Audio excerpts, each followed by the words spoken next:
தூக்கம் வருது. நீல நின்னது சாப்பிட்டதுக்கு அப்புறம் ஒரு உண்ட மயக்கம் இருக்கும்ல.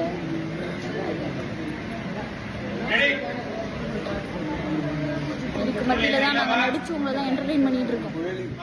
விஜய் டிவில டெலிகாஸ்ட் ஆகிட்டு வரக்கூடிய பாண்டியன் ஸ்டோர் சீரியல்ல ரீசெண்டா அரசிக்கு தடபுடலா கல்யாண ஏற்பாடுகள்லாம் ஒரு பக்கம் நடந்துகிட்டு இருக்கிறப்ப இன்னொரு பக்கம் அரசி தன்கிட்ட மன்னிப்பு கேட்கணும்னு சொல்லி கூப்பிட்டு அப்புறம் கடத்தி கொண்டு போய் வேற மாதிரி பிளான் போட்டு திரும்பவும் அடுத்த நாள் காலையில அரசிய குமார் வீட்டுக்கு கூட்டிட்டு வந்தா. குமாரை பழி வாங்குறதுக்காக அரசி தானே தாலி கட்டிக்கிட்டு குமார் தான் கட்டினார்னு சொல்லி எல்லாருக்கும் ஷாக் கொடுத்திருந்தாங்க. இந்த நிலையில கல்யாண எபிசோட் மேக்கிங் அப்ப எடுக்கப்பட்ட பிடிஎஸ் வீடியோவை பாண்டியனோட மகளா நடிச்சுக்கிட்டு வர ஆக்ட்ரஸ் கருணா விலாசினி ரீசெண்டா ஷேர் பண்ணி இந்த சீக்வன்ஸ்ல நடிக்க ரொம்ப கஷ்டப்பட்டிருக்கோம்ன்ற மாதிரி சொல்லியிருக்காங்க. இதுக்கு மத்தியில தான் நாங்கள் நடிச்சு உங்களை தான் என்டர்டெயின் பண்ணிட்டு இருக்கோம்.